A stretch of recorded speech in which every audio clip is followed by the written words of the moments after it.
What's good, y'all? Master Yoshi here. I'm about to show you how to change the oil on your 2007 all the way up to 2020 CBR600rr. Drop the beat.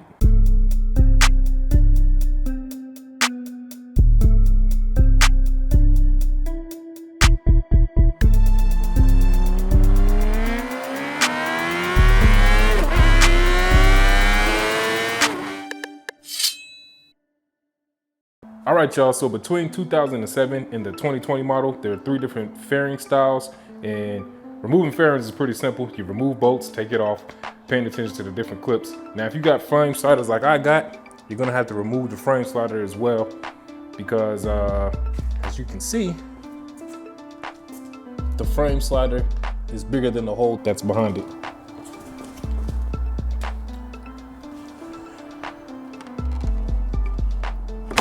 There we go.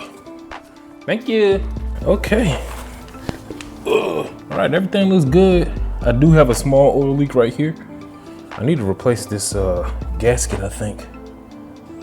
But other than that, it's always nice to see your undercarriage leak free. Got this nice little package from Partzilla.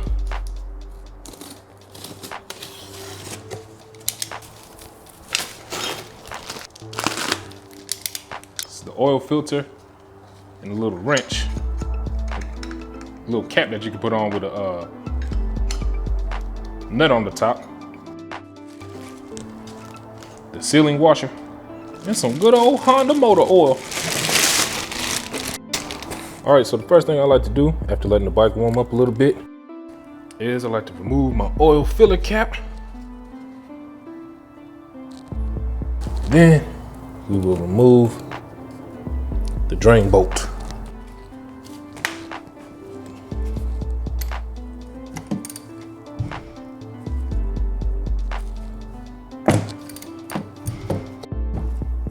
Yeah, it hit my knuckles, but it ain't hurt though.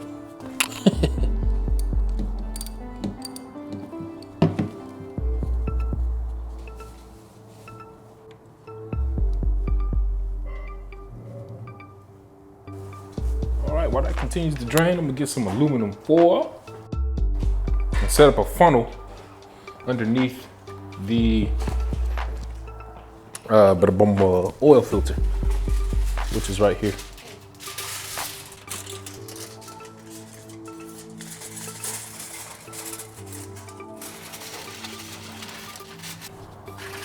Try to make sure that it's shaped in a way that the oil can only come down one direction. So the previous oil filter I had was one of the K&N ones.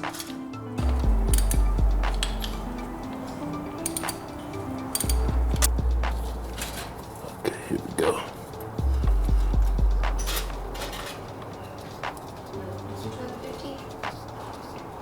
I got it.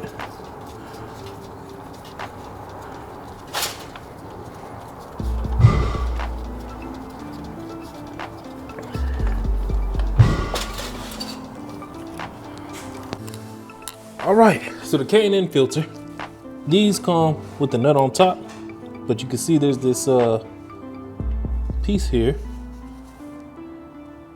Can't really focus. There's this piece here, and on forums and stuff, people say that this can spring leak sometimes, so I decided to just go ahead and go with the OEM filter.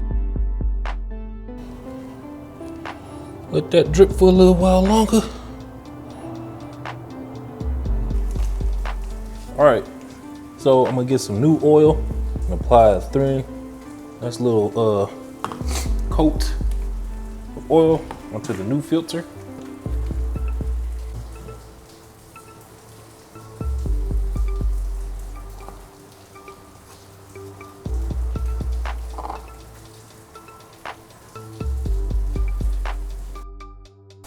All right, then we're gonna get this thing back on if we can.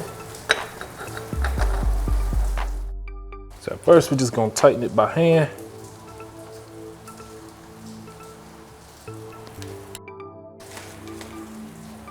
Now, this washer is still fine, but ordered a new one. The manual says replace it every other oil change, so this has only been on for one change, but I'm gonna replace it anyway. So let's get this sealing bolt back in here. But first, let me clean these threads off. All right, now let's get this bad boy back in here. Now let's start getting things torqued down to spec.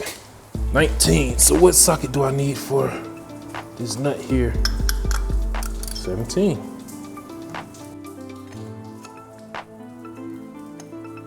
Man, this thing is awesome. The only benefit of going with the K&N filter is that it came with one of these welded onto the filter itself. But I went OEM, got this little thing to go on top of it. Filter and the little cap was like $20.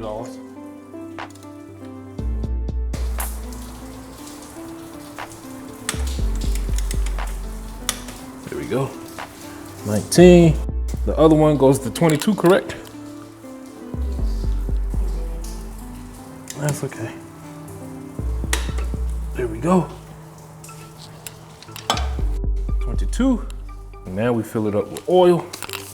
Should be about 3 quarts. Yep. So ain't nothing, sexy about filling something up with oil. No good pour. That right there. Check my sight glass. Ain't nothing showing up. It's still good to keep pouring. All right, so here's the sight window. I'm good with that level. Man, that oil looks so much cleaner. Here we go. After you done replacing everything, I like to get a paper towel and clean under these connection points. Make sure there's no oil. And the same thing under the oil filter. Try to get nice and clean under there. And then after you run your bike, run another white paper towel under it. And if there are no leaks, then you will be good to go. All right, that's all I got. Master Yoshi out. Peace.